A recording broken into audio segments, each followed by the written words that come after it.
Bom, vamos lá. Então, a gente viu na aula passada duas coisas bastante importantes. Vou fazer uma pequena revisão delas. Aí a gente faz uma aplicação e começa a discutir um pouco a questão de integral de Feynman, né, de trajetória. Então, vamos revisar aqui. A primeira coisa que nós vimos é a aproximação, da aproximação não, na teoria de perturbação dependente do tempo. A gente viu algumas coisas e a última que a gente discutiu é a questão de quando a sua hamiltoniana ela é oscilatória. Bom dia. Então, a gente tem aqui perturbação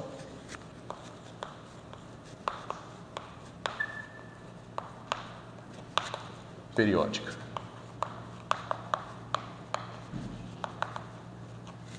Por que a perturbação periódica é importante? A gente vai ver daqui a pouquinho que ela está relacionada a alguns tipos de interação aqui, que são interações fundamentais, né? Por exemplo, você pegar o elétron sendo arrancado do átomo de hidrogênio, né? Então, a gente escreveu assim, né? Nossa perturbação de primeira ordem dependente do tempo vai ser um operador aqui constante, no sentido de que não depende do tempo, né? Então, é uma constante e ele tem uma coisa do tipo menos i ômega t. Tá? Lembrando, né, que o sinal que a gente bota no operador de propagação temporal aqui, né, só para a gente lembrar dessas coisas, que é o nosso IH cortado DDT, ele está associado à hamiltoniana, que é quem gera a propagação para frente no tempo. Tá? Eu estou lembrando disso aqui porque depois a gente vai ver, se a gente der tempo, a gente vai ver um pouco da equação de Dirac. E é importante a gente entender que o tempo ele tem uma propagação, ele tem uma direção definida nessa escolha aqui, né? Então aqui você tem um mais ou um menos aqui, basicamente implicitamente diz para onde é que o seu tempo passa, tá certo? Essas coisas elas não são tão arbitrárias como você pode pensar, né? Se você pensar no espaço de fase, né? Você tem aqui P e você tem aqui X, né? Se você está num ponto aqui, esse ponto aqui, você vê, o momento aqui, ele é positivo, né? Você tem um certo P0 aqui e um certo X0 aqui. Significa que se o momento é positivo, significa que se o tempo passa, a partícula tem que vir para cá. Tá certo? Então, eu não posso... Por que eu estou falando isso? Porque a trajetória da partícula é no espaço de fase. É um oscilador harmônico, faz uma coisa assim. Mas o ponto é, você pode andar em cima da trajetória, mas com a direção contrária no tempo. Certo? E a gente vai entender por que a gente pode fazer isso e que sentido isso tem. Mas isso tem a ver com a mecânica quântica relativística. Por enquanto, eu estou lembrando aqui que esse cara aqui tem uma noção... o sinal desse operador aqui é importante para a gente saber como que nós convencionamos a passagem positiva no tempo. Certo? Por que eu estou falando isso? Porque você entender que isso aqui é uma energia positiva. Tá certo? Porque esse operador aqui atuando nesse estado, se você pensar isso aqui como fosse um estado, não é exatamente isso, mas se você pensar nesse operador atuando aqui, isso aqui dá I ômega, IH cortado ômega. Vezes aquele cara ali, o I corta com I fica positivo. Então, a energia, digamos, associada a esse cara aqui é H cortado ômega. Uma energia positiva. Tá certo? Então, o efeito que esse negócio aqui vai ter para o sistema vai ser ceder energia para o sistema. Certo? E é por isso que a gente encontrou aquela delta de Dirac que a gente vai discutir aqui rapidamente. Então, a gente já fez essa conta aqui algumas vezes, eu vou simplesmente botar o resultado. A gente encontrou que dF, né, ou seja, a probabilidade ou a amplitude de probabilidade de você encontrar a sua partícula no estado final F, dado que ela estava inicialmente no estado I, né, vai ser simplesmente esse negócio aqui, que tem aquela integral. A gente já fez essa integral aqui com cuidado e descobrimos que isso aqui vai ficar assim. IH cortado, F, H, esse aqui é o H1 constante, né? Então não depende do tempo, e 0. A gente fez a integral, vai ficar exponencial de, só um segundo, menos I ômega F menos ômega P0 vezes seno de ômega Fi menos ômega delta T sobre 2. Deixa eu ver se eu estou esquecendo alguma coisa. Sobre...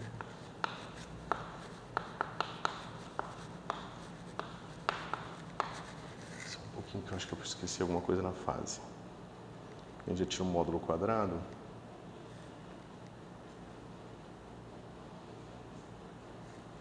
T0. Aí o menos T0 sai. Isso. Aqui tem mais coisa, né? Deixa eu botar aqui.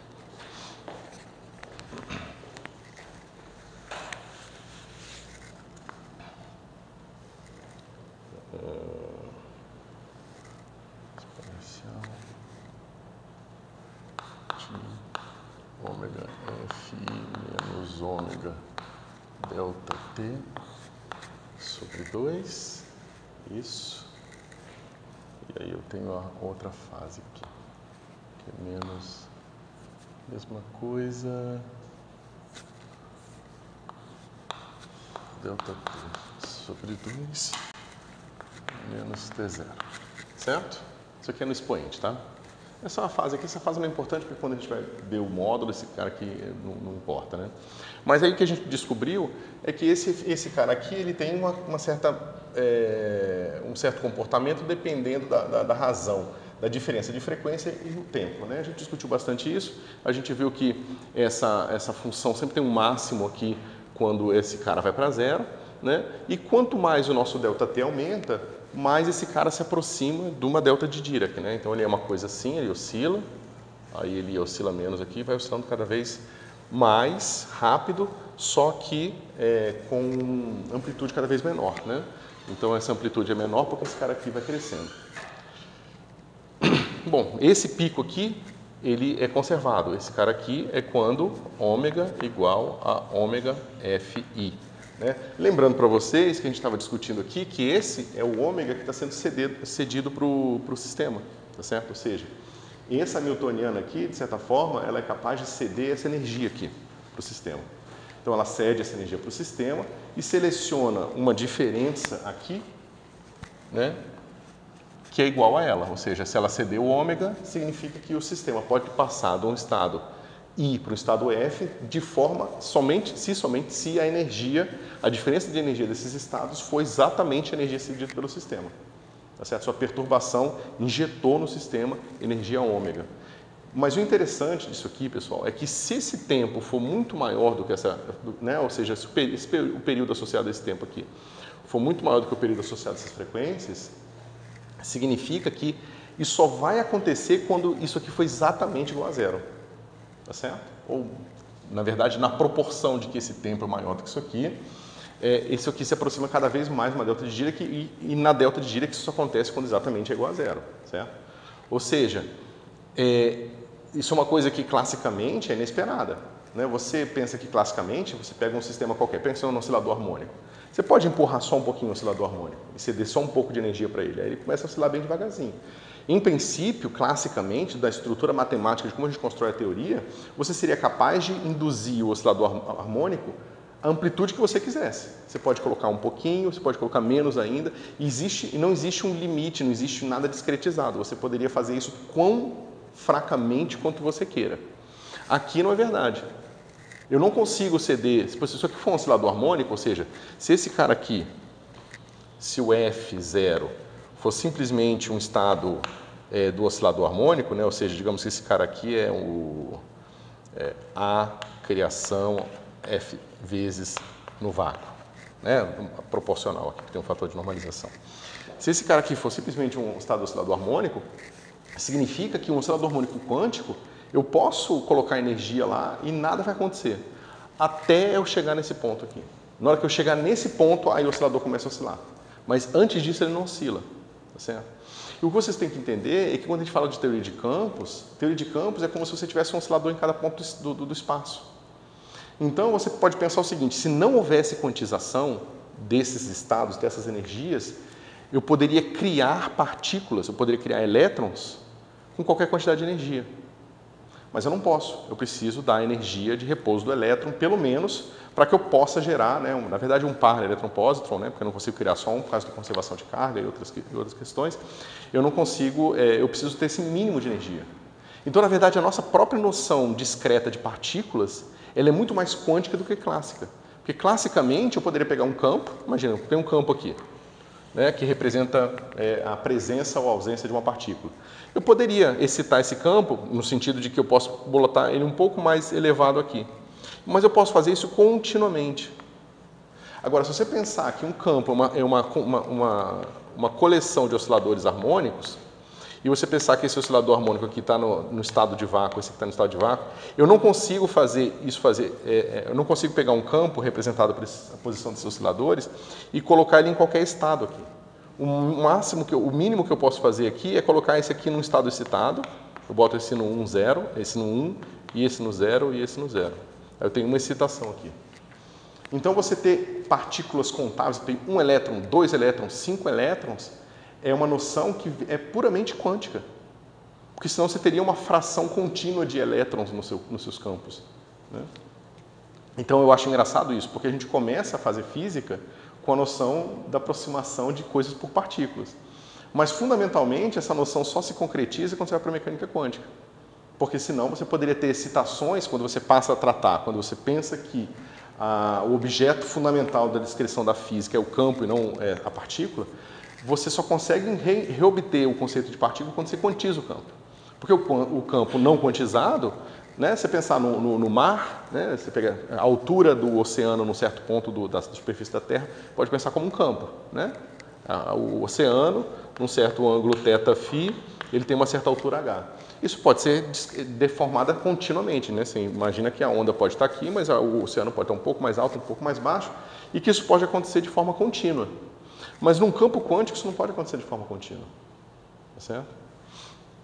Então, essa fórmula aqui, ela já começa a mostrar para a gente que a limitação dos estados por serem quantizados implica na quantização também da interação. Ou seja, a interação ela só pode acontecer nos estados permitidos, nos estados que existem, né? E porque só existem esses estados com níveis de energia quantizados, a interação simplesmente não acontece se você colocar uma energia diferente aqui. O que é extremamente contraintuitivo, se vocês forem pensar um pouco. Eu posso pegar um campo eletromagnético em que a amplitude, por exemplo, está descrita aqui. Isso aqui é a amplitude do campo.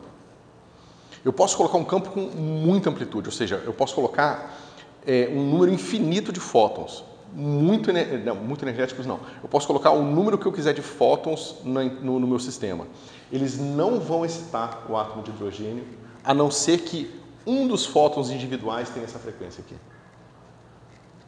Vocês entendem? Ou seja, o campo ele pode ser extremamente intenso, mas com uma frequência discrepante ali, de forma que não vai excitar o campo, né? O elétron, no caso. E isso é bastante quântico, né? Isso aqui você não encontra uma coisa assim no mundo clássico, justamente porque no mundo clássico a gente sempre supõe que as coisas são continuamente dispostas, né? Beleza?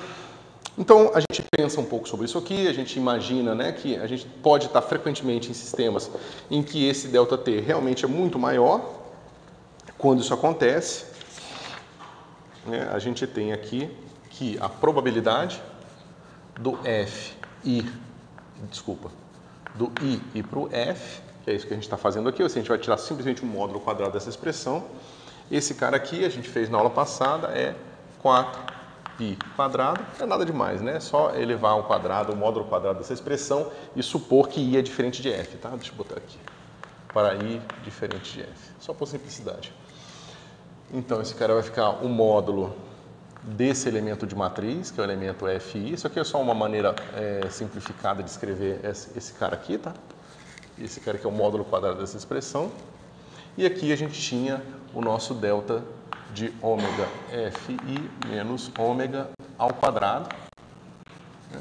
E a nossa discussão lá foi dizer, bom, esse ômega quadrado, esse delta de Dirac ao quadrado, ele vai me dar uma divergência, mas é uma divergência que a gente meio que consegue entender o que está acontecendo, né? Essa divergência, ela está fazendo o seguinte, isso aqui é 4π sobre h cortado ao quadrado, Se a gente faz uma regularização aqui via uma gaussiana, ou seja, a gente aproximando desses caras aqui com uma gaussiana, a gente sabe que isso aqui vai ser delta de ômega Fi menos ômega, e aqui a gente tem uma coisa tipo 1 sobre 2πt, isso, né? T sobre 2π, né? Porque um desses fatores aqui, multiplicado por uma delta de Dirac, é tomada no zero. A gente reescreveu a delta de Dirac em termos de uma integral e vimos que a integral de menos t maiúsculo a t maiúsculo sobre 2 é dado por isso aqui. Esse aqui é o fator de 2π da normalização da gaussiana, tá certo? Claro, esse cara aqui se tira para cá, 2, esse cara vai embora. E aí você pensa o seguinte, bom, eu tenho uma probabilidade que depende dessa diferença de frequência vezes um tempo, né? Porque veja, aqui, essa nossa aproximação aqui do nosso sistema, ela é bastante estranha. Porque aqui eu estou falando o seguinte, não só eu tenho essa perturbação oscilatória, mas eu estou mantendo essa perturbação ligada durante um tempo t infinito. Tá certo? Então, aquele tempo t é o tempo em que a minha newtoniana 1 está influenciando o meu sistema. Se eu mando o meu tempo t para o infinito, significa que eu estou falando, fiz o seguinte, eu botei um átomo de hidrogênio, botei um campo eletromagnético com frequência ômega e mantive aquele campo eletromagnético ligado durante um tempo infinito. Tá certo? O que não é, naturalmente, o que acontece na prática, esse cara com tempo finito.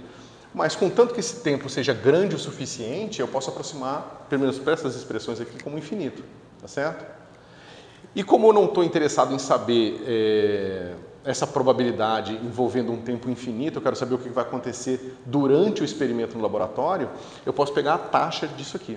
Ou seja, eu posso definir que R, né, cadê? O R do I para o F é definido como a P do I para o F, dividido pelo tempo que eu mantive a minha interação lá, tá certo? E aí, finalmente, a gente chega no resultado que a gente queria, que é esse cara aqui, 2π sobre H cortado. Deixa eu ver por que H cortado, né? H cortado quadrado. É o quadrado, né? Eu acho que eu perdi um H cortado aqui, mas é quadrado, né? Esse cara fica assim, HFI, 1 quadrado, e aí delta... Ah, tá, é H cortado mesmo, porque eu tirei... Eu já vou explicar isso aqui. E aqui vai ficar assim, E, F0 menos E, I0, e como eu falei para vocês, H cortado ômega. Aqui, tá certo? Então, por que esse H cortado sumiu aqui? Vocês têm que lembrar o seguinte, delta de x sobre alfa, onde alfa é uma constante, né? Esse cara aqui você pode escrever como sendo delta de y, desculpa, isso aqui dx, você pode escrever como sendo delta de y, só que aqui é dx, né? Então, você escreve y igual a x sobre alfa, então, isso diz que dx é igual a alfa dy, tá certo? Então, isso aqui vai ficar alfa dy. Então, quando você troca o argumento da delta de Dirac por uma constante, essa constante aparece multiplicando aqui. Então, por isso que o H cortado que apareceu no denominador aqui, ele apareceu aqui e cortou com uma potência aqui, tá? Bom, então a gente chegou nessa fórmula que é super importante, que é a regra de ouro de Fermi, certo? E é importante vocês manterem em mente que ela tem esse significado aqui de taxa de transmissão. Taxa, ou seja, quantas vezes, qual é a probabilidade por segundo disso aqui acontecer. Tá certo? Significa que eu tenho que multiplicar isso aqui por um certo fator de tempo para saber qual a probabilidade de acontecer de fato. Então, eu posso calcular esse número aqui para uma certa interação eletromagnética, por exemplo, de um elétron, de um fóton interagindo, né, de fótons interagindo com um elétron, e descobrir qual a probabilidade disso aqui acontecer. Por exemplo, se for a diferença de dois estados no átomo do oscilador harmônico, eu sei a diferença de energia do oscilador harmônico, e aí eu vou saber qual a probabilidade, né, em um segundo, qual a probabilidade daquele cara ter transicionado de um estado para o outro. Eu posso no laboratório medir isso, né? Eu vou no laboratório, coloco o meu oscilador harmônico, meço o estado dele, deixo N segundos, meço de novo e vejo se está batendo com essa fórmula aqui, certo? Então, a gente faz aqui uma... Né? Depois disso, o que a gente fez, pessoal? A gente foi reescrever toda essa brincadeira de uma maneira mais precisa matematicamente em termos do quadro da interação, né? Então a gente viu que a gente tem a nossa representação de Schrödinger, que é aquela representação que esse estado aqui ele depende do tempo, né? E os meus operadores ômega aqui são constantes, certo? A gente já conhecia de Heisenberg. A Heisenberg a gente já tinha visto, né? Heisenberg, esse cara aqui, né, é constante e ômega depende do tempo, e que esse ômega que depende do tempo, né, ele é dado assim, U Dagger T0 ômega Schrödinger, Heisenberg, Schrödinger, T0. Certo? Ou seja, aqui eu estou fazendo só como é que se diz? Um resumo rápido, né? Então a gente tem Schrödinger é assim, os estados evoluem, os operadores são constantes. Heisenberg, os operadores evoluem e os estados são constantes. O que a gente introduziu na aula passada foi uma coisa que fica no meio do caminho, tá? Que é o seguinte.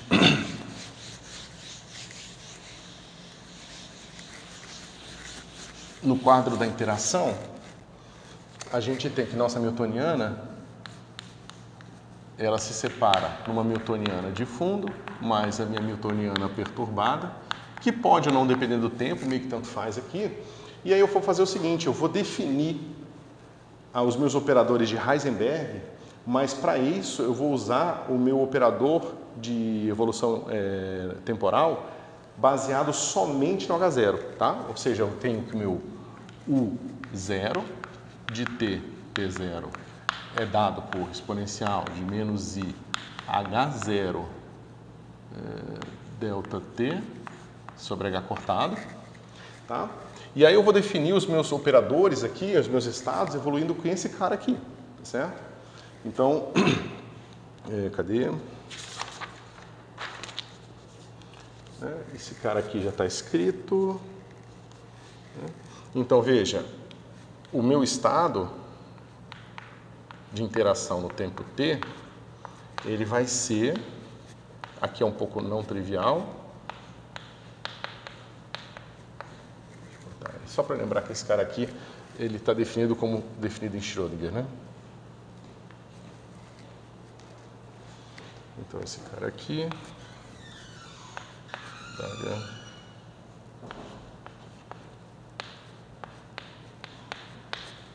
veja, aqui a gente simplesmente diz que esse cara é uma constante, certo?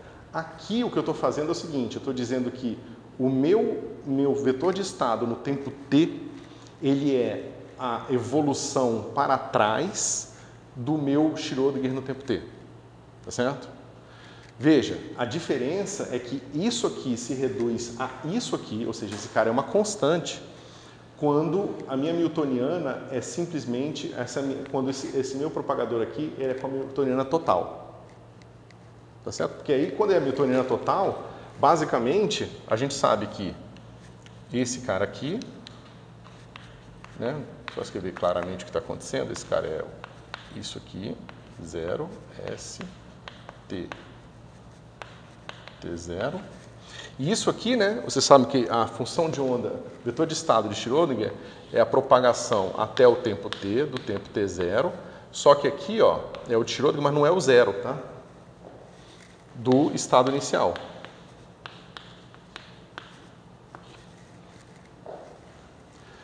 Quando essa newtoniana aqui, né, a zero, simplesmente coincide com a nossa newtoniana final, claramente esse cara aqui é a identidade, certo? Mas, em geral, no quadro de interação, não, certo? Então, o quadro de interação ele é um pouco mais complicado, porque quando a gente vai definir agora os nossos estados, a gente tem que entender que a gente está fatorando a evolução descrita por H0. No quadro de Schrödinger, de Heisenberg, a gente está fatorando toda a evolução. A gente está dizendo o seguinte, tudo que é evolução eu vou jogar no operador. Aqui não tem evolução nenhuma, então esse cara é constante. Se fosse, então, isso aqui igual a esse cara aqui, você estaria mostrando que o de Heisenberg ia ser simplesmente a condição inicial. Tá certo? Então, o quadro de interação tem essa sutileza. As coisas, os operadores evoluem para frente no tempo com a minha newtoniana zero, e esse cara aqui evolui para trás no tempo com a newtoniana zero. Tá certo? A partir desse aqui, do Schrödinger no tempo t. É aquela brincadeira que a gente fez do mecânica clássica, né? Eu posso pegar uma partícula e dizer que ela se moveu daqui para cá, né? Mas eu posso pegar essa mesma partícula e falar o seguinte: essa partícula ficou parada e o meu sistema, ó, você vê que aqui a distância que ela tá aqui, ó, muito mais perto do meu eixo horizontal, né? Então eu posso dizer o seguinte: na verdade foi o meu eixo horizontal que fez isso aqui, ó. Então o meu eixo horizontal veio para cá e o vertical veio para cá. Certo? O desenho não está muito bom, mas eu posso dizer o seguinte: em vez da minha partícula ter movido até aqui, foi o meu sistema que moveu até aqui. Certo? É aquela mesma coisa que a gente viu na aula passada. Quando isso aqui é a evolução de fundo e coincide com a evolução total, minha partícula está parada. Então, no quadro de interação, eu estou basicamente medindo aquilo que não é movimento de fundo. Ou seja, qualquer movimento agora devido a H1 eu só vou ver no meu vetor de estado, evolução temporal, devido à presença do H1, certo? Se não fosse pelo H1, o meu sistema ficaria parado pela razão que a gente acabou de falar aqui.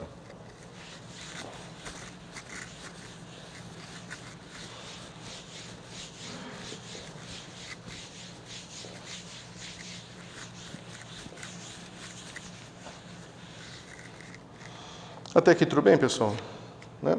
A gente fez essas contas todas e mostrou que a nossa equação de Schrödinger para esses estados,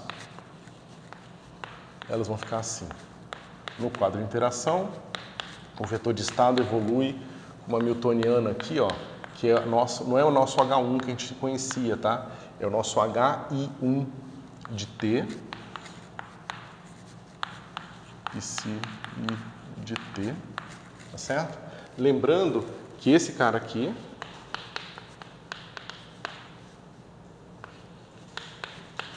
vai ser igual à evolução, como a gente estava falando antes, né? Como se fosse um operador de Schrödinger, de Heisenberg, do nosso H1 aqui.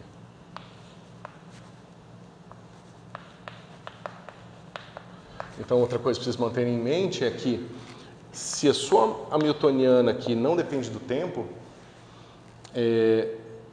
mesmo que essa hamiltoniana perturbada aqui não dependa do tempo, essa aqui vai depender por causa da presença desses operadores aqui, ó. Eles dependem do tempo, tá certo? Então, no quadro de interação, mesmo que sua hamiltoniana não dependa do tempo, a sua perturbação vai depender do tempo, justamente porque ela está sendo fatorada dela a evolução devida a H0, tá certo?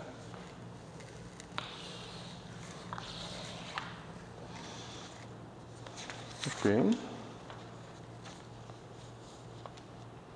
Os estados, a gente já viu o que acontece. Isso aqui a gente já olhou tudo direitinho. E o que a gente tinha chegado na aula passada é o seguinte: a gente pegou aqui que o propagador de tempo t0 a t do quadro de interação, que nada mais... Deixa eu escrever a equação dele aqui, só para ficar claro. Ou seja, eu posso transformar essa equação de Schrödinger numa equação para propagação. Então vai ficar I h cortado d dt de UI vai ser simplesmente H1I de t UI, certo? Ou seja, eu tenho aqui a definição do meu propagador para essa nova equação de Schrödinger, tá? Esse propagador, a gente pode fazer o quê? A gente pode integrar isso aqui dos dois lados, foi o que a gente fez também. A gente mostrou que isso aqui vai ficar assim, ó, UI de t e t0 vai ser igual à identidade menos I sobre H cortado, integral de t0 a t de HI1 de t' U de t' t0 e de t'. Tá certo? E aí a gente fez aquela brincadeira. Se o meu H1 é pequeno, eu posso substituir a expressão de U aqui. Na verdade, eu posso fazer isso sempre, tá? Só que isso vai ser só útil para mim se o H for pequeno, porque senão esses termos vão ficar cada vez maiores e essa série não me ajuda nada, né? Não me ajuda a aproximar nada. Quando isso é verdade, eu falei para vocês, a gente encontra isso aqui. U de T menos T0, de T e T0, vai ser igual a identidade, menos I sobre H cortado, integral de T0 a T, de H I 1 de T' de T', mais termos de ordem H1 quadrado. Ok? Bom, então a gente pode continuar essa série. Como eu falei para vocês, a organização dessa série vai ser dada em termos de diagramas, né? Potencialmente você pode fazer em termos de diagramas, né? Como é que você pode pensar nisso? Aqui a gente escreveu explicitamente na aula passada o próximo termo, né? Então o próximo termo vai ficar uma coisa assim. Esse cara vai estar ao quadrado, vai ficar menos 1 sobre... Menos... Peraí... Não, esse cara fica igual... Não, fica menos 1 sobre H cortado ao quadrado, integral de T0 a T, de H1, integração de T', integral de T0 a T', de H1, de T duas linhas, de T duas linhas. Como é que a gente pode imaginar isso aqui, pessoal? Né? Como é que a gente pode, digamos, organizar fisicamente isso aqui em termos de processos físicos, né? Vamos primeiro voltar para esse primeiro termo aqui e pensar no seguinte. Se eu pego aquele primeiro termo e sanduícho ele para pegar os elementos de matriz, o que eu vou ter? Ó, pega esse termo aqui e vamos fazer o seguinte, eu vou sanduichar F, vou pegar o termo que estava aqui e vou botar o I aqui, assim. Tá certo? Então, deixa eu ver... Isso.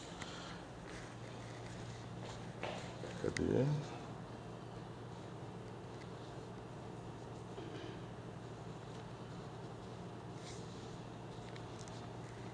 Só um segundinho. Para a gente fechar essa conta, eu preciso mostrar uma coisa para vocês.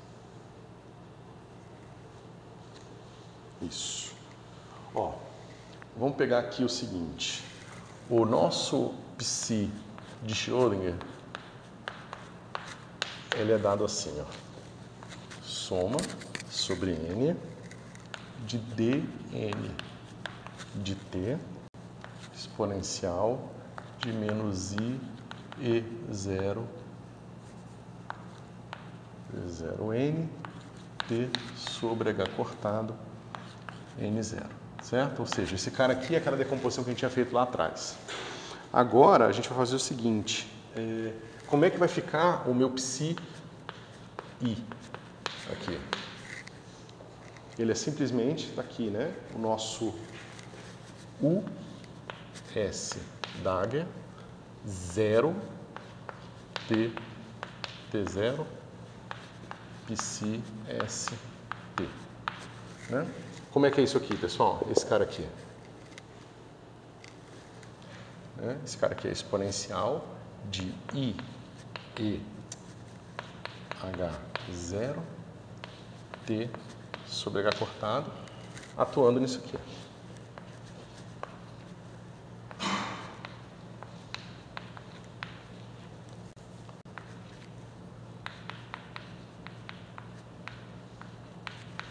O que vai acontecer aqui?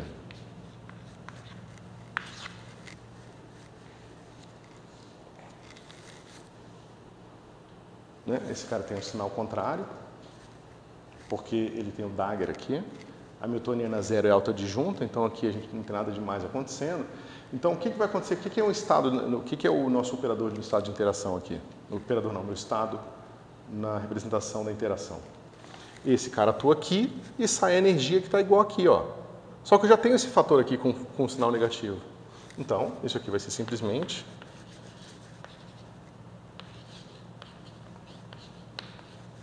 vocês veem que isso aqui limpa o processo e a gente obtém uma coisa que a gente sabe que é o que deveria acontecer. Por que isso aqui deveria acontecer? Porque a gente sabe que esse estado ele é constante a não ser pela presença de I, né? do H1.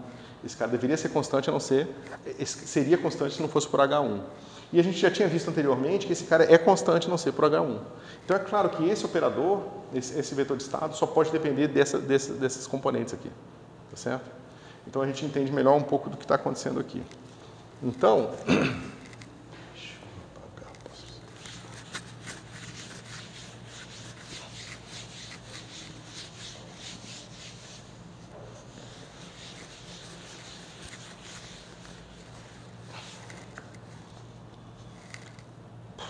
o que eu posso fazer aqui? Então, veja, isso aqui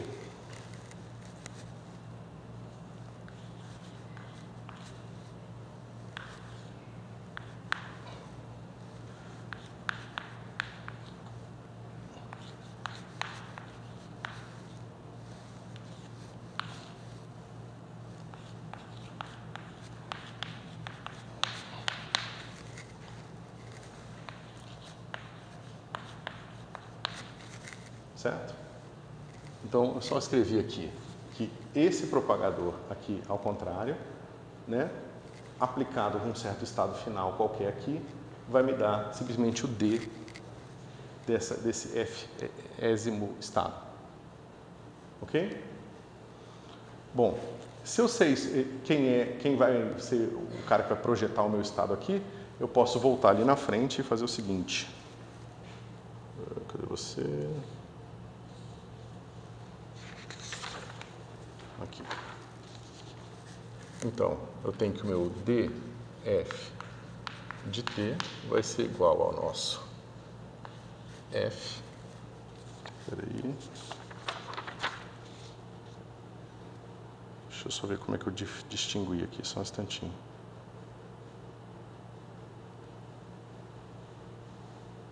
Ah, tá. Então, aqui a gente tem que tomar cuidado com uma coisa. Esses caras aqui são os estados de Schrödinger, tá? Então, eles vão ter um fator de propagação a mais, que é o propagador completo no tempo para frente, tá certo? Então... Por que eu não escrevi isso aqui? Ah, tá. Deixa eu escrever aqui. Ok. Então, vou fazer mais um passo aqui. Isso aqui vai ficar assim. F0.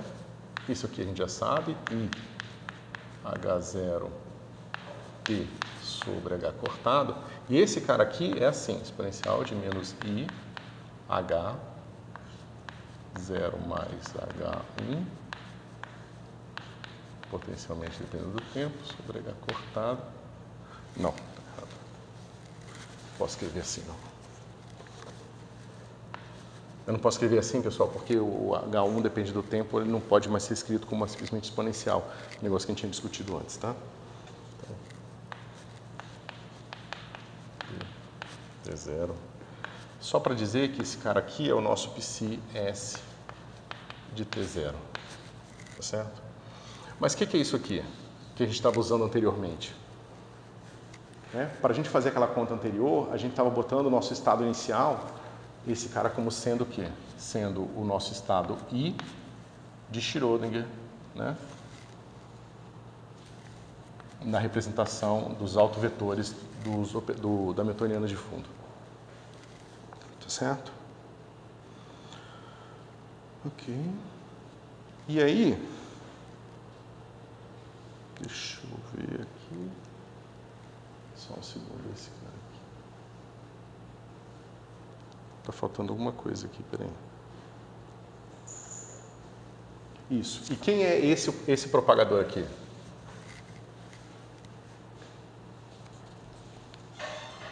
Vocês lembram quem é esse propagador? A gente viu na aula passada também. Esse cara aqui é o propagador U I de T T0. Isso está claro para vocês? Ou posso relembrar aqui? Né? Então, a gente viu na aula passada o seguinte, ó. Cadê? Ó. A gente sabe que esse cara psi-s de t é igual ao nosso propagador completo de t0 aplicado no psi-s de t0, certo? E a gente viu que o nosso psi de interação de t vai ser igual a o S0 Dagger de t0 aplicado em psi-s de t0, certo? Deixa eu ver.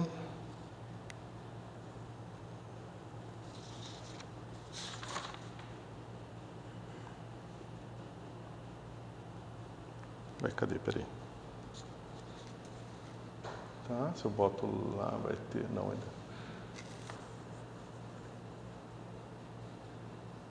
Isso. Deixa eu ver. Se eu faço aqui tudo junto, vai ficar assim. O S0 Dagger T0, que é esse pedacinho aqui, tá? Vezes o completo, que é esse pedaço aqui, de Schrödinger, de T0, psi-s de T0, tá certo? Aí vocês podem, bom, mas aqui está aparecendo o psi-s de T0 que eu estou propagando até o tempo T. Mas o que vai acontecer aqui é o seguinte, ó. Quando eu colocar o meu T igual a T0, esse cara aqui é a identidade. Como esse cara aqui é a identidade, esse cara aqui em T0 é igual a esse cara aqui em T0. Então eu posso trocar aqui para I.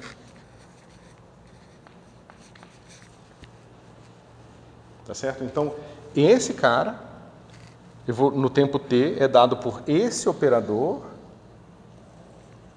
vezes esse estado inicial dele. Então, por causa disso, esse cara aqui é o propagador na representação da interação, né, para esses estados aqui. E é o cara que a gente tem aqui, pessoal. Ó, é esse cara aqui. Mas eu estou fazendo contato com o que a gente tinha, só para ficar claro, para a gente poder conectar as fórmulas que a gente fez anteriormente com as fórmulas que a gente está fazendo agora.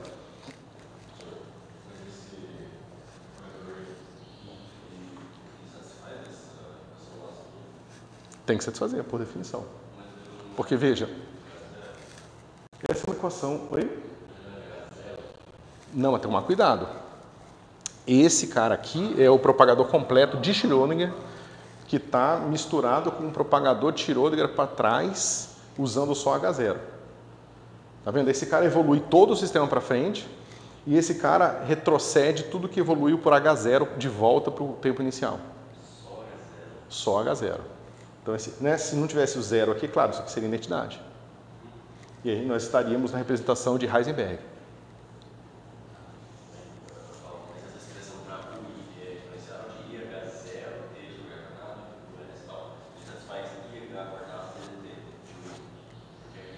Esse pedacinho aqui satisfaz uma equação tipo essa aqui, só que com H0 aqui. Não, não satisfaz aquela, é outra. É outro propagador. Tá? Deixa eu ver. Então a gente sabe que esse cara coincide com esse cara aqui, que é a nossa escolha de condição inicial. Tá certo? E esse cara aqui é o nosso propagador, a gente pode relacionar o nosso propagador, né, que a gente pode calcular diretamente usando essas fórmulas, com os propagadores de Schrödinger anteriores que a gente já tinha, tá certo? E a gente viu que o propagador de Schrödinger aqui, 0, atuando no estado de Schrödinger, dá aqui o nosso vetor de estado no quadro de interação.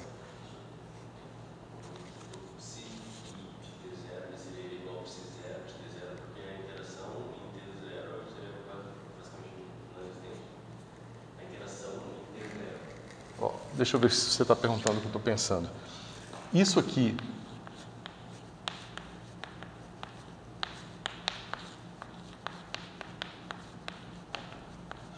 é isso que você está perguntando?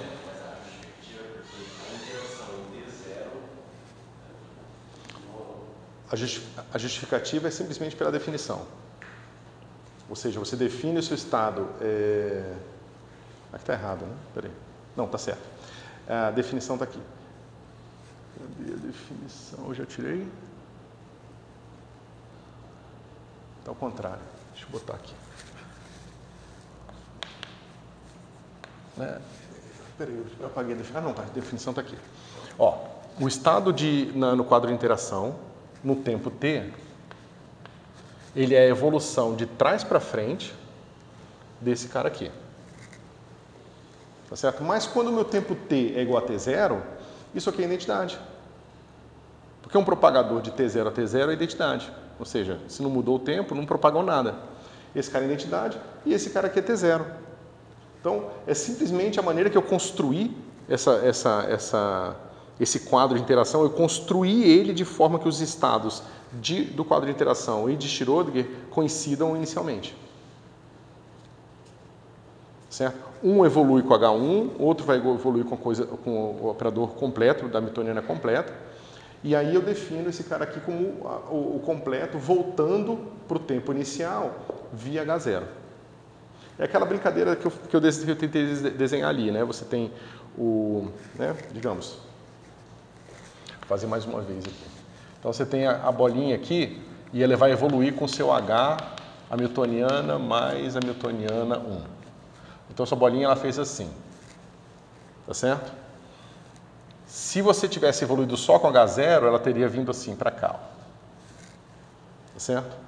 No quadro de interação, eu pego esse estado e levo de volta para cá. Mas o estado que eu tô, que é esse estado aqui, esse é o estado de Schrödinger em T. Esse cara aqui é a evolução, né? Esse cara aqui é quem? É o Schrödinger... Eu não tenho símbolo para ele, tá? Bom, esse cara aqui voltaria para cá se o estado fosse esse. Mas, na verdade, como o estado evoluiu com esses dois operadores, quando ele voltar, ele vai voltar para cá, ó. Então, se o efeito do meu H1 for bem pequenininho, significa que esse cara aqui ele vai estar mais próximo daqui, e quando eu voltar, ele volta praticamente para onde eu estava inicialmente. Tá certo? Então, eu estou medindo, de certa forma, eu estou medindo o quanto que eu estou saindo desse ponto aqui, devido à presença do meu H1. Tá certo? Porque tem que exercitar bastante na cabeça a questão do quadro de Heisenberg e o quadro de Schrödinger. No quadro de Heisenberg, os estados nunca mudam. Né? No quadro de Heisenberg, o meu estado é constante, meus operadores evoluem no tempo. Né? Aqui eu estou usando as duas lógicas para descrever coisas diferentes. No quadro de Heisenberg, eu descrevo evolução de fundo. E no quadro de Schrödinger, ou seja, e aí o vetor de estado eu evoluo só com H1. Entendeu? Está mais claro? Eu sei que é confuso isso aqui, por isso que eu estou revisando e fazendo contato com as contas que a gente tinha feito antes. Mas até aqui está mais claro? Então, o que eu queria mostrar para vocês é o seguinte, veja, a gente fez toda aquela conta mais abstrata lá e agora a gente pode voltar ao que a gente tinha feito antes. Então, a gente tinha essa definição, Schrödinger, evolui dessa forma, só que a gente fez à mão, a gente não justificou muito, tá certo? Agora a gente acabou de ver que, sim, isso é justificável, porque essa é a definição do meu I no quadro de interação em relação ao Schrödinger, tá certo? A gente viu que é simplesmente a decomposição do meu vetor de estado, né, no quadro de interação na base de fundo é dado por esse D aqui. Então a gente já sabe direto quem é o D. O D são as componentes do vetor de estado no quadro de interação quando projetados na base definida por H0. Tá? Por mais que seja complicado, é o que a gente está fazendo. Beleza. Só que aí a gente fez a conta e viu que é o seguinte, olha, aqui eu tenho o meu F0, que é o estado onde eu quero projetar para saber a probabilidade final. E esse cara aqui é minha representação, meu estado de Schrödinger, que foi evoluído até um certo tempo t. Mas é claro que eu posso reescrever um vetor que foi evoluído até um tempo t com um propagador de t0 a t na representação de Schrödinger. Beleza, mas a gente sabe que isso junto é o próprio propagador do quadro de interação. Tá certo? Que foi o que a gente viu aqui embaixo. Né? Se você tem o Schrödinger no tempo t, definido em termos do Schrödinger no tempo t0 assim, e o quadro de interação é definido assim, então o propagador final é dado dessa forma, onde eu troquei o S pelo I, justamente pelo que a gente estava respondendo aqui no começo, né? Esses dois caras são iguais, pela definição. Tá certo? Eu sei que é bastante coisa, mas está razoável? Beleza, então a gente está pronto agora para fechar a conexão, né?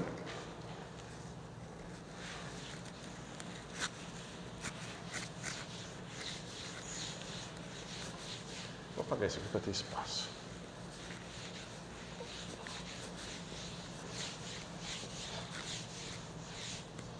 Então veja, essa aqui é minha condição inicial, né? Essa aqui é minha condição inicial, essa aqui é minha condição final e esse é o meu U. Então o que eu quero fazer é o seguinte, eu quero calcular o meu F, o meu U, I de T, T0, o meu I, 0. Certo? Aqui como a condição inicial, deixa eu ver, não precisa botar Schrödinger aqui, porque todo mundo coincide no tempo inicial, então meio que tanto faz. Então eu só preciso pegar o quê? A projeção desses caras aqui, né? Como é que vai ficar? Isso aqui a gente já sabe que é o DF de T, que a gente estava calculando antes, né? Aqui vai ficar F0 e 0 pelas hipóteses de ortonormalidade desses estados aqui. Hipótese não, né? Por essa característica aqui. Isso aqui é da delta de Dirac, delta de Kronecker. E aqui eu tenho IH cortado e esse cara aqui, ó. T0 a T. E eu vou ter F0 H1I de T e 0 de T'. Tá certo? Mas vocês têm que lembrar que o nosso H de interação 1, ele é... Só ver qual o lado certo aqui desse treco. Isso. É o propagador de Schrödinger de 0, que a gente já está acostumado. O H1 de Schrödinger, que é o que a gente estava usando antes, e esse cara aqui. Certo? Mas bom, então como é que fica esse negócio aqui? Né? Esse pedacinho aqui vai ficar assim.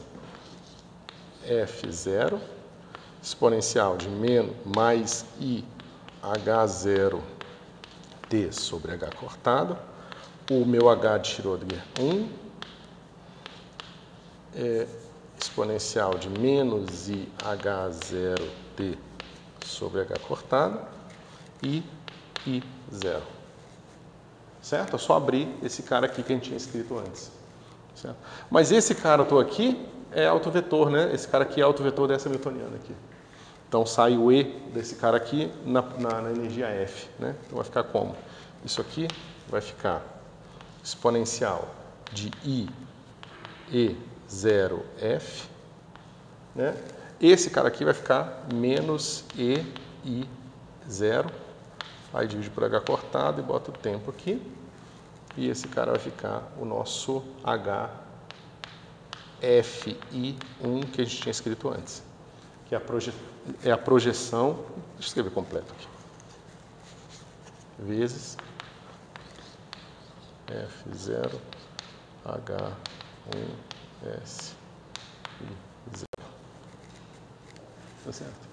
Mas é a fórmula que a gente tinha antes, né, pessoal? Tem essa diferença de energia aqui, sendo integrada, e aqui eu tenho minha newtoniana original, minha perturbação original, tá certo? Bom, então acho que a gente conseguiu conectar as duas fórmulas, e vocês entendem como é que sai de uma e chega na outra, certo? O que a gente pode fazer agora é o seguinte, vamos pensar nesse cara aqui, ó, tá certo?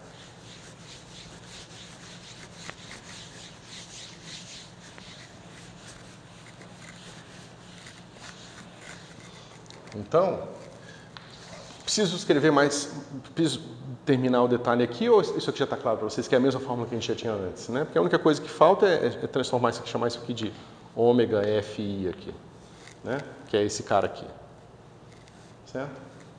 Está tudo claro para vocês, tá?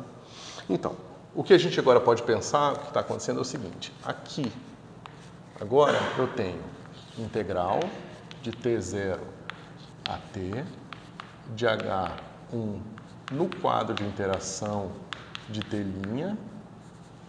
e aí eu tenho integral de T0 a T', de H do quadro de interação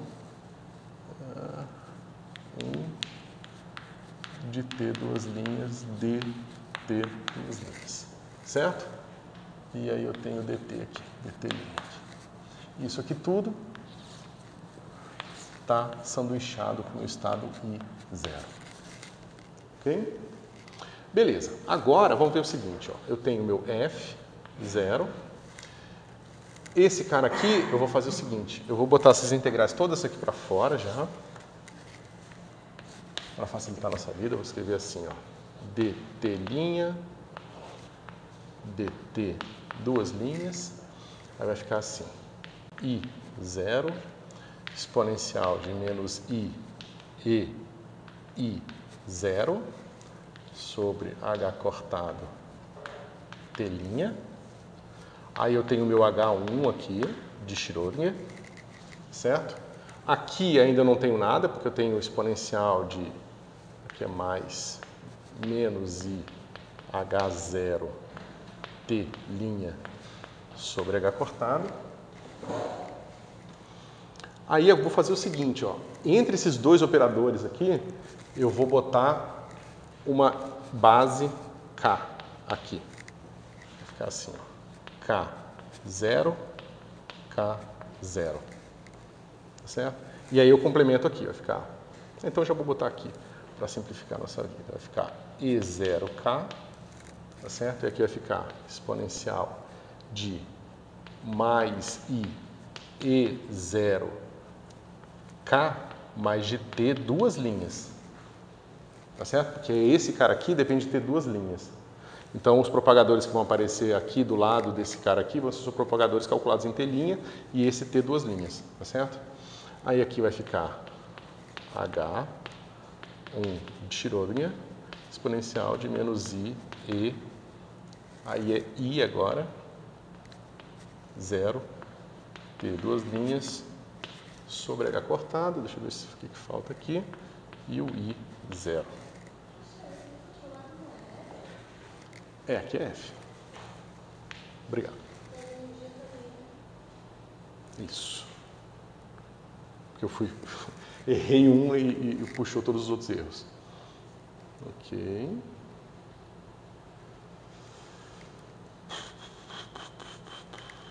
Deixa eu ver se eu não estou perdendo nada. Então vamos tentar olhar o que está acontecendo aqui antes de tentar simplificar. Então vocês vejam o seguinte, eu vou pegar esse meu estado inicial aqui.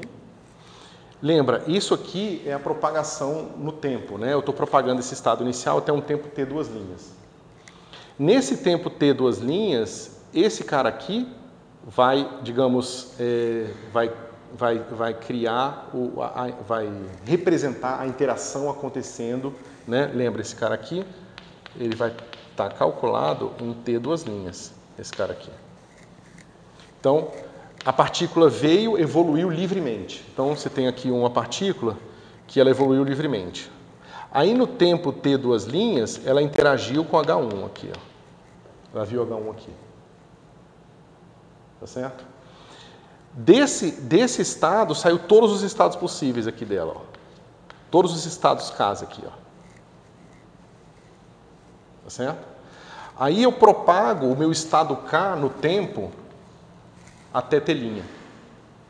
Todos os estados eu vou propagar individualmente eles até um certo tempo T'. Aí eles vão interagir de novo aqui, ó. Então eu vou ter esses caras todos aqui.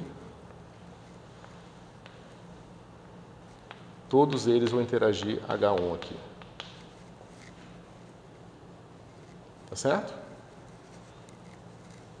E aí eu vou pegar esses caras aqui todos e vou calcular a projeção deles no estado F. Então, aqui é o meu estado I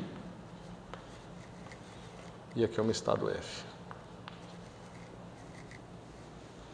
Tá certo? Por isso que quando a gente vai pensar em física de partículas, a gente fala o seguinte, tem uma partícula que está com momento K aqui.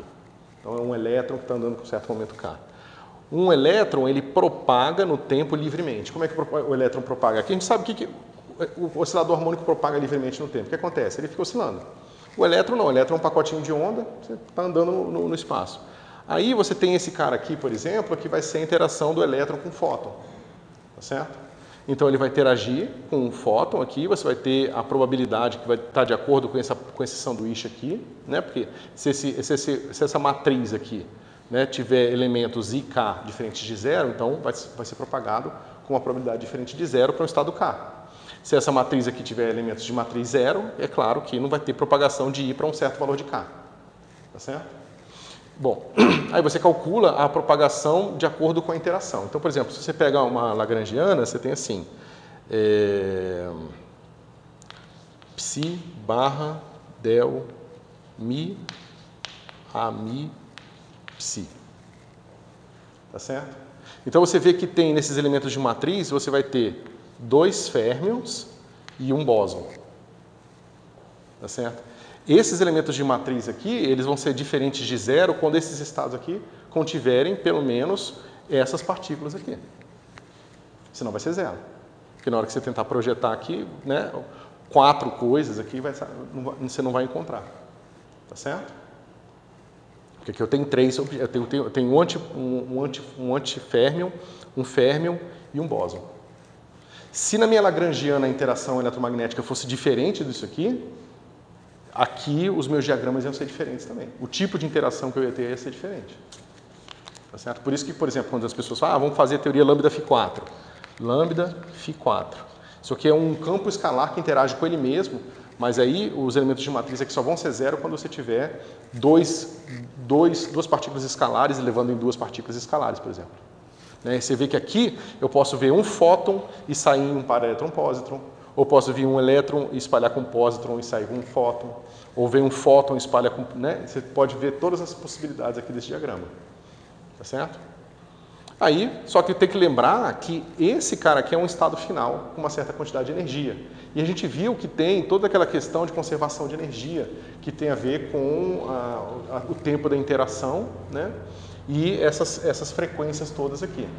Então, dependendo da conservação de energia, vários desses diagramas aqui também vão ser rejeitados. Tá certo?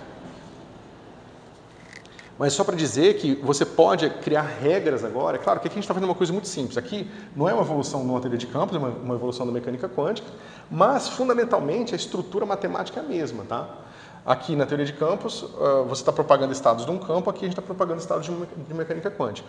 E você interpreta isso aqui e você cria regras para esse cara. Então você faz um diagrama e você sabe, toda vez que no seu diagrama tem um nozinho assim, é porque você tem interação com alguma coisa. Tá certo? No teoria de campos você pode fazer esse cara aqui tipo uma fonte. Tá certo? Porque esse cara aqui é uma fonte externa, a gente não está botando dinâmica no nosso H. Né? O nosso H não tem dinâmica. Se eu estivesse quantizando o campo eletromagnético junto com a mecânica quântica, aí ia ter dinâmica os dois. Entendeu? E aí você vai criar regras para esse cara aqui, para descobrir quais são todas as possíveis integrais que você vai poder ter quando você for aumentando a ordem desse problema. Tá certo? E aí, em vez de você calcular as integrais, você calcula todos os diagramas. Você aprende a regra de confecção dos diagramas e vai calculando todos os possíveis diagramas. E aí tem um monte de conta, claro, que é muito mais complicado que isso, mas é só porque vocês pediram para pensar um pouco sobre isso, e eu estou tentando mostrar para vocês mais ou menos como é que essas ideias dos diagramas de Feynman surgem da teoria de perturbação dependente do tempo. Tá certo? Que tem vários detalhes matemáticos complicados, mas eu não diria que a gente não viu, eu diria que a gente viu praticamente toda a estrutura macro da coisa. Tá certo?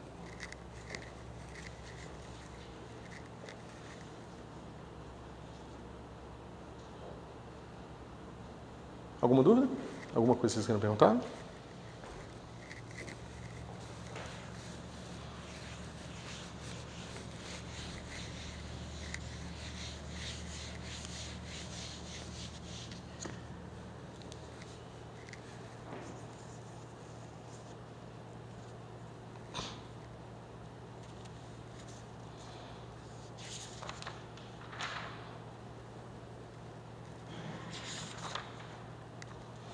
Então vamos só fechar aqui o assunto. E aí a gente... Isso aqui está fechado. Então, vamos pensar o seguinte. Digamos que eu tenho aqui um potencial vetor A, que é dado por essa expressão aqui. Eu tenho um certo A0, que é um vetor constante, vezes cosseno de ômega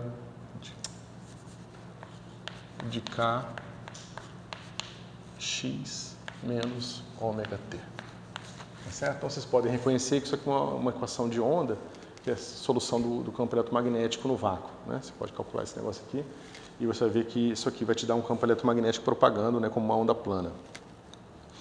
E a gente sabe também, né, que a gente tinha visto, que a taxa de transmissão do estado I para o estado F vai ser 2π sobre H cortado, F0, H1 e delta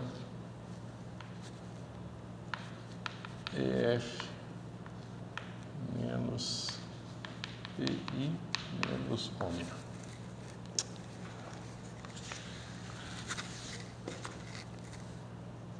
Menos H cortado ômega. Certo? Vamos pensar o seguinte, vamos imaginar que agora eu tenho um átomo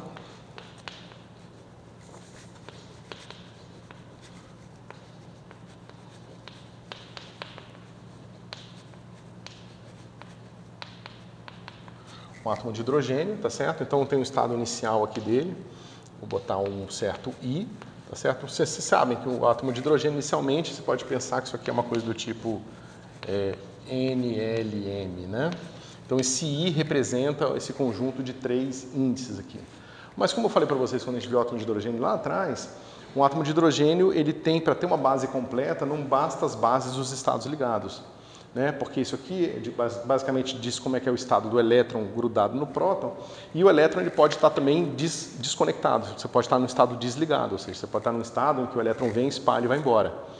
Então quando você vai fazer um espalhamento desse tipo aqui, como existe a possibilidade do elétron terminar fora do átomo, então você precisa representar essas possibilidades também. Então a gente vai dizer, por causa disso, que no estado F é um estado de momento P. Tá certo? Então, esse cara aqui, a gente já viu lá atrás também, é um estado de partícula livre, né? Ou seja, eu estou supondo que o meu elétron vai terminar longe do próton e que ele pode ser razoavelmente bem aproximado por esse estado aqui. Isso não é verdade sempre, tá? Principalmente dependendo dos estados iniciais aqui. No livro ele até dá uma referência de um livro inteiro que trata só das possibilidades desse tipo de espalhamento aqui. Mas a gente está vendo só a coisa mais simples, tá?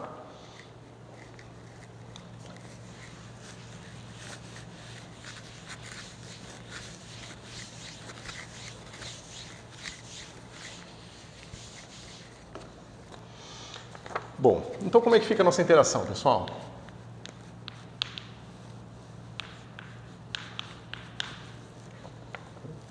Menos carga do elétron sobre 2mc, e aqui eu tenho AP menos mais PA. Certo? Aqui, pessoal, tem que lembrar o quê? Esses caras aqui, eles são operadores, não porque são operadores de campo, a gente não quantizou o campo, tá? Esses caras são operadores porque eu estou pegando o meu A, operador, ele é o meu A funcional, que eu tenho aqui, com essa forma funcional aqui, como função do operador posição da partícula. Tá certo? Ou seja, esse cara vai virar operador. Isso aqui é um parâmetro, esse cara aqui, né, vai fazer uma dependência explícita no tempo, na minha newtoniana, esse cara aqui é uma constante, certo? E a gente está usando o calibre divergência de A igual a zero, tá certo? Isso aqui é o calibre eletromagnético. Bom, o ponto é, por causa de, né, vocês lembram disso aqui, né? A gente fez essa continha lá atrás. Esse cara vem do acoplamento mínimo do elétron, do campo eletromagnético na equação de Schrödinger, e aí você vai ter uma coisa do tipo P menos I, A, E, né? ao quadrado como momento. Aí a gente abre esse cara aqui, vai ter o termo de A ao quadrado que a gente vai jogar fora e vai ficar o termo cruzado aqui, que é o termo de interação que a gente está interessado, porque a gente está considerando essa interação como fraca, certo? Bom, fazendo essa conta aqui, a gente faz o seguinte: quando isso aqui atua numa função de onda, a gente sabe que esses operadores, esse operador aqui, né, o P, o operador, ele pode ser pensado como sendo IH cortado laplaciano, certo?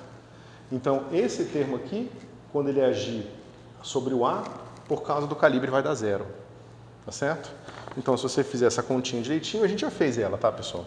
Eu estou só relembrando aqui os detalhes para a gente ver, pra vocês lembrarem, mas... Bom, isso aqui vai ficar E sobre MC A P. Tá?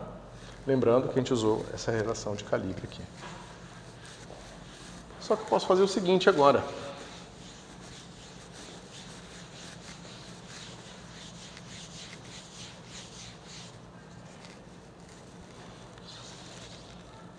O meu H1 de T, ele vai ser igual a E sobre 2MC, só que o meu A está aqui, ó. Tá certo? Na representação de função de onda, esse cara que simplesmente aqui é o operador multiplicação, ou simplesmente o x, né? Então, eu posso simplesmente escrever esse cara aqui assim, ó. Eu botei já esse 2 aqui, de frente do 2 que tinha aqui, porque eu vou abrir o meu cosseno da seguinte maneira. Exponencial de I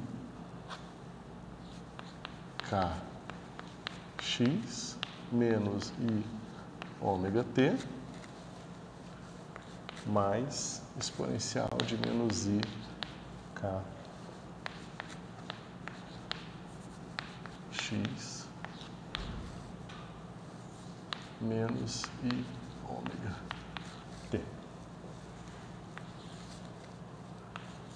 a 0 escalar p. Tá? Bom, pessoal, isso aqui parece muito o que a gente estava fazendo antes, né? Lembra? A gente tem aqui uma dependência temporal desse jeito aqui, ó. E ômega t. Aqui eu tenho duas no caso, tá certo? Mas como o meu H1 ele aparece, né, no termo de primeira ordem, eu tenho duas integrais desse tipo aqui. Eu tenho com mais ômega e menos ômega, tá certo? De certa forma, isso está representando duas situações diferentes. O meu elétron ele vai ser absorvido com aquela energia perfeita, o meu fóton está sendo perfeitamente absorvido e o elétron está ganhando aquela energia, mas pode ser o contrário também.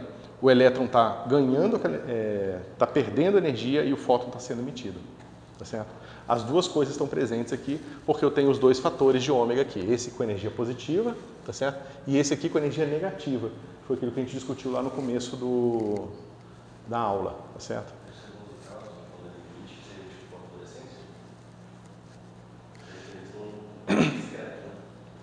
Sim, mas ele tem que tomar um pouco mais de cuidado, porque para emitir mesmo, para a gente fazer essa conta de emissão, a gente precisa quantizar o campo eletromagnético.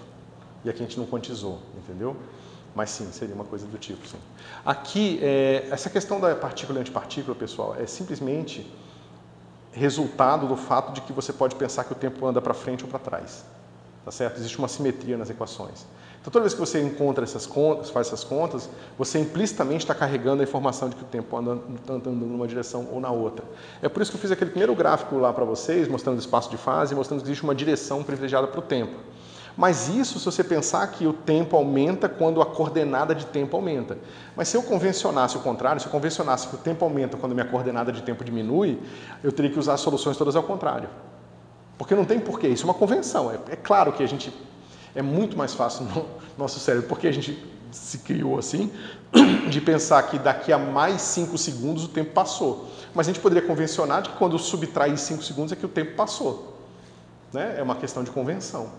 E as duas estão presentes na nossa língua, na nossa matemática, em tudo, entendeu? Então, as soluções que andam para as duas direções no tempo sempre vão estar lá. E aí a gente tem que lidar com elas de alguma forma, né? Dar significado físico para essas coisas.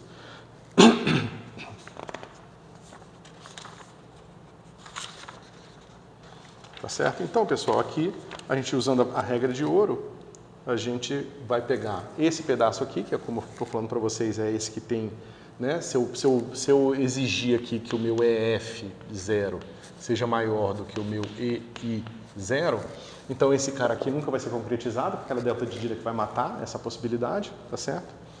E a gente vai ter aqui como é que se diz? O meu H... Eu não botei, não? Não botei. Tá. Nesse caso aqui, se eu faço essa restrição, então o meu H1 se restringe somente a E sobre 2mc exponencial de I kx, tá certo? Aqui, deixa eu ver como é que a gente pode pensar nisso. Já dá um segundo. Só para dar um pouco mais de informação para vocês. Né? Porque esse cara aqui é um operador também. Né? E aí eu tenho tudo isso aqui vezes exponencial de menos I ômega t.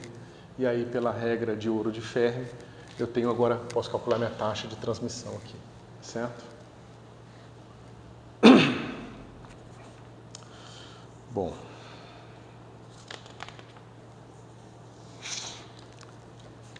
O que a gente pode entender aqui do que está acontecendo, né?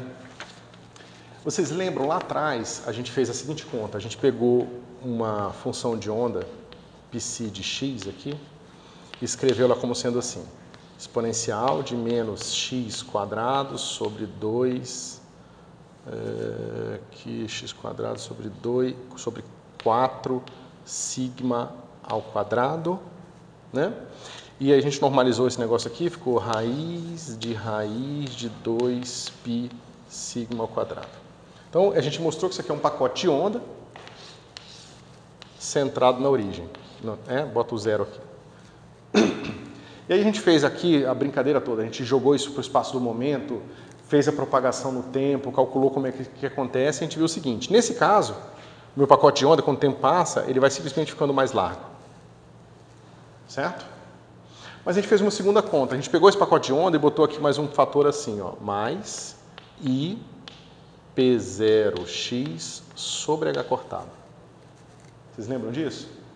Quando a gente bota uma fase dessa aqui, por mais que ela, do ponto de vista do pacote de onda na base da posição, não faça nenhuma diferença, né? Quando eu tirar um módulo quadrado, é claro que a fase vai embora. Mas a gente mostrou que quando o tempo passa, basicamente o centro desse negócio vai vir para cá. Ele vai andar com a velocidade P0 sobre m, né? Ele vai andar com essa velocidade aqui, ó, para a direita, o meu pacote de onda. Então, o meu pacote de onda ele vai abrindo, a amplitude, né, a variância vai aumentando e o centro dele vai andando para a direita, tá certo? E aí, como é que a gente pode imaginar o que está acontecendo aqui? Esse termo aqui, ó, olha o que ele está fazendo.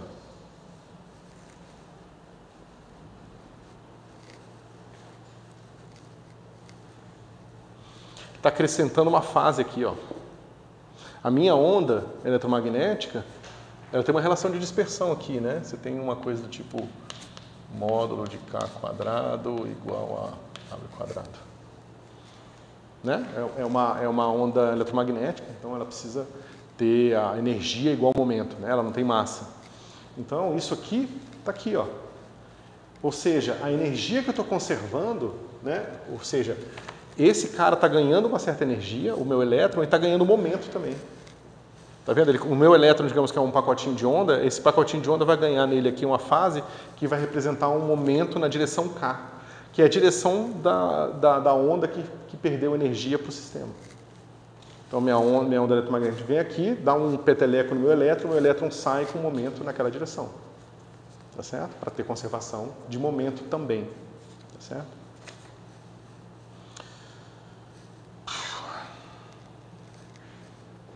Bom, pessoal, a gente não vai entrar em muito mais detalhes aqui dessa brincadeira, eu quis só mostrar isso aqui para vocês terem uma primeira noção de como essas coisas funcionam. A gente tem mais 10 minutos, e aí eu vou falar um pouquinho rapidamente para vocês do que a gente vai ver no próximo aula, que é a questão da integral de trajetória, tá certo? Porque aí a gente vê a integral de trajetória, vê um pouquinho de equação de Dirac, a gente não vai ver nada muito profundamente, esse assunto não vai sair na prova, tá? É só para vocês terem um pouco mais de cultura geral, beleza? Então, esse aqui é o último assunto que cai na prova, tá?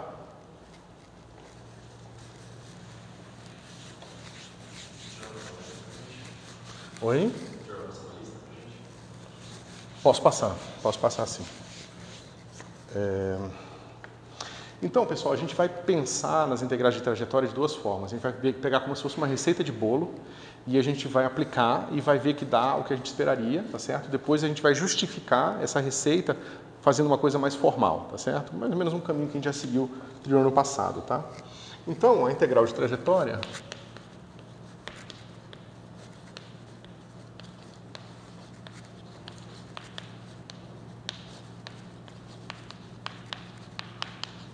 né?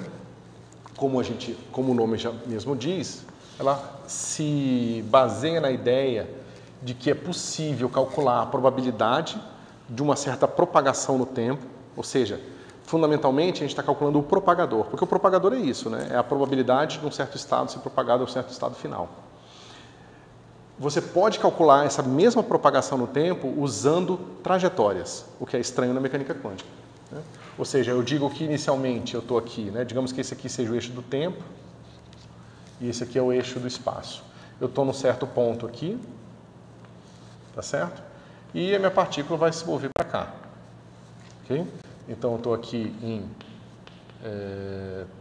T0, x0 e termino em T1, x1, tá certo? E aí eu posso vir para cá de vários caminhos, ok?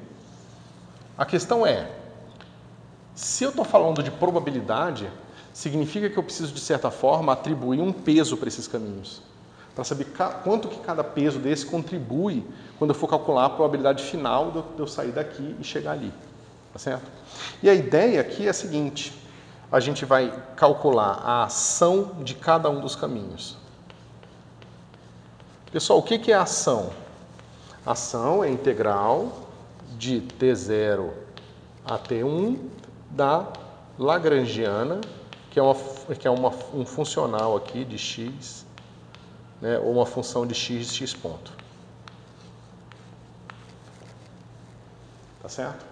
Então isso aqui é uma veja, aqui nada está como é que se diz, me impondo que essas funções aqui têm uma forma funcional particular. Eu não estou aplicando aqui o princípio da minimação, eu não estou dizendo que a variação de S em relação a um certo x é igual a zero, não estou fazendo nada.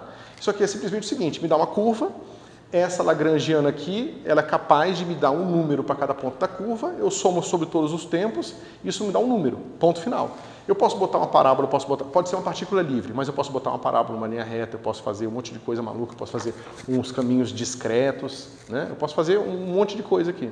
E cada uma dessas escolhas que eu fizer aqui vai me dar um valor de S diferente, tá certo? Bom, e daí?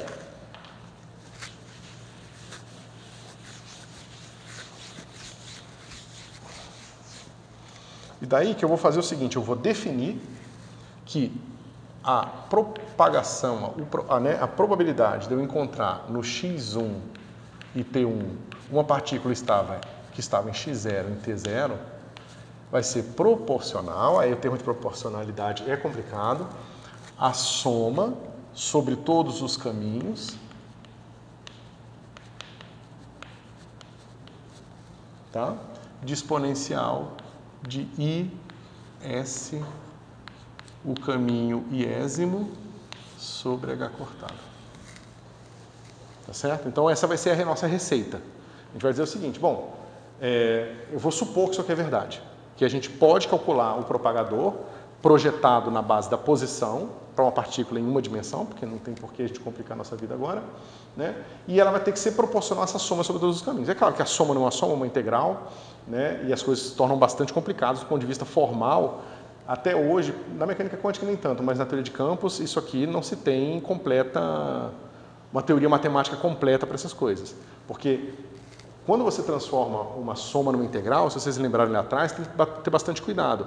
A maneira que o ΔX vai para zero, se for muito rápido, a integral toda dá zero, se for muito devagar, vai tudo dar infinito, né? Então, essas coisas aqui são muito delicadas. Quando você está integrando sobre todas as trajetórias de um campo, então, todas as trajetórias de um campo são todas as maneiras que um campo pode se deformar de uma configuração para uma outra configuração. Então, é um problema matemático extremamente mais complicado, e que não se tem uma teoria fechada para isso ainda, tá certo? Mas a gente vai fazer essa integral aqui. O interessante é que, naturalmente, quando a gente for fazer esse estudo aqui, a gente vai ver que esse tipo de integral de fatores desse jeito aqui, elas têm características muito marcantes, né? Então, por quê? Vamos falar um pouco da aproximação. Cadê?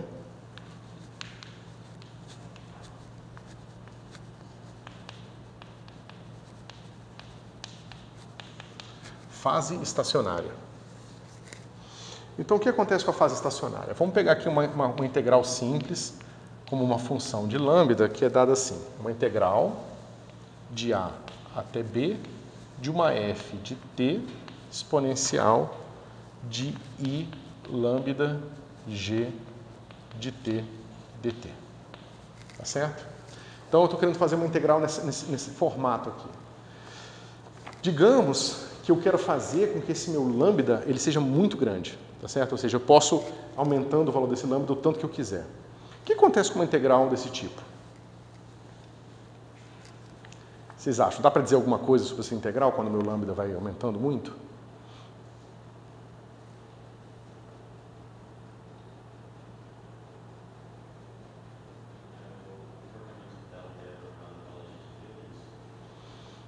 Sim, de certa forma sim. Mas vamos pensar no seguinte.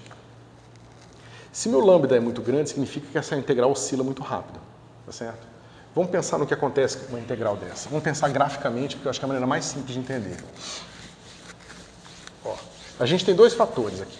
Tem uma certa função f, né? Então vamos desenhar as duas aqui.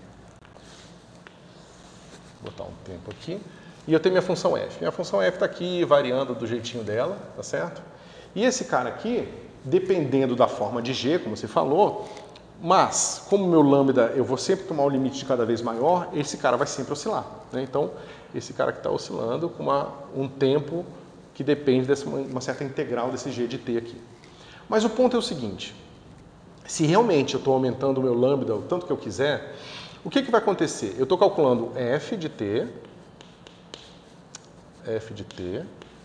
vezes exponencial de I lambda G de t. Tá certo? Aí você pode pensar o seguinte, bom, se eu faço só essa integral aqui, o que vai acontecer? Essa área é igual a essa área aqui.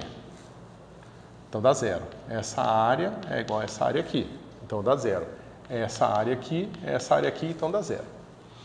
Aí você pode falar, mas sobrou um pedaço. Tudo bem, esse pedaço que sobrou, né, digamos que eu fui anulando todo mundo aqui, anulei esse com esse, esse com esse, esse com esse, esse com esse, e esse aqui eu não tinha mais ninguém para anular, porque esse cara é B. Estou integrando de A até B. Então esse cara não anulou com ninguém, mas quando eu mandar o meu lambda para infinito, esse negócio também vai para zero. Tá certo? Essa última área também ela vai ficar cada vez menor, porque quando eu for aumentando meu lambda, a minha oscilação vai ficar cada vez mais frequente, vai oscilar cada vez mais rápido.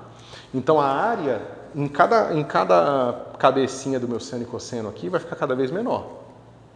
Tá certo? Então a integral desse negócio aqui, quando o meu lambda vai para infinito, é zero. Tá certo? Beleza, mas agora você não pode fazer essa aproximação tão bruta, porque eu estou multiplicando pela minha f. E minha f varia. Então, digamos que eu estou fazendo o seguinte, minha f está fazendo assim. Né? Então, essa área aqui, ela vai estar multiplicada por esse fator aqui. Então, ela vai ficar um pouco deformada aqui, né? Vai ficar uma coisa assim. E vai ser diferente dessa próxima aqui. Tá certo? Vocês estão entendendo o que está acontecendo? Deixa eu ver se eu consigo fazer um desenho melhor. Vou pensar no caso mais simples. Vamos pensar que a minha f está fazendo assim. Tá certo? E ela está multiplicando essa altura aqui. Então, se não estivesse multiplicando nada, faria assim. Mas como está multiplicando, então ela vai fazer assim, ela vai fazer uma coisa assim, certo? E aí vai ter um pouco mais de área em cima do que área embaixo, então a integral não vai ser mais igual a zero. O problema é o seguinte, eu estou mandando meu lambda para infinito. Então eu estou supondo que o meu lambda varia muito mais rápido, eu estou supondo que o meu lambda é muito maior do que o tempo típico de variação de f. Só que uma f que não varia, ou seja, se o meu lambda ele é tão grande que eu tenho 800 mil oscilações, enquanto o meu f variou 0,5%, então, do ponto de vista desse pedaço da integral, eu estou vendo uma coisa assim. Porque a MF é constante. Enquanto o MF for constante, isso aqui é uma constante vezes esse cara, e a gente estabeleceu que quando eu fizer uma integral desse cara sozinho, que vai para zero. Quando o meu lambda for para infinito. Então eu estou supondo que o meu lambda grande está fazendo com que essa coisa toda oscile tão rápido que a integral vai sempre ser zero. Tá? Esse é um teorema, pode provar-se matematicamente essas coisas todas que eu estou falando aqui. Eu estou primeiro só dando uma primeira camada de intuição. Aí você pode pensar, bom, e aqui? O que está fazendo o papel de lambda? É H cortado.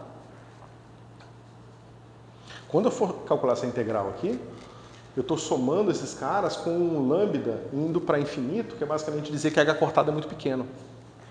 E a gente vai fazer alguns exemplos de H cortado, a gente vai ver que, por exemplo, para um elétron, esse H cortado não é tão grande, não é tão pequeno assim. Mas para uma partícula de um grama, por exemplo, essa oscilação que vai acontecer é muito grande. As ordens de grandeza são tão díspares que o efeito numa partícula clássica é tão forte que a gente vai ser dominado por um outro fator aqui, que é o seguinte.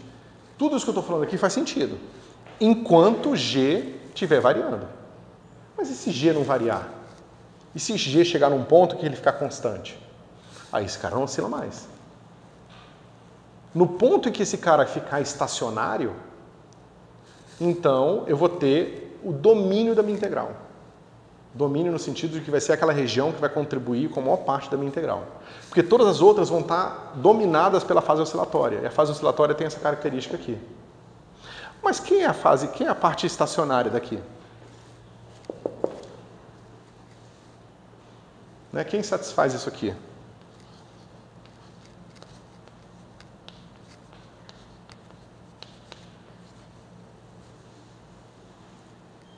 É a trajetória clássica. Então a trajetória clássica ela vai dominar a integral.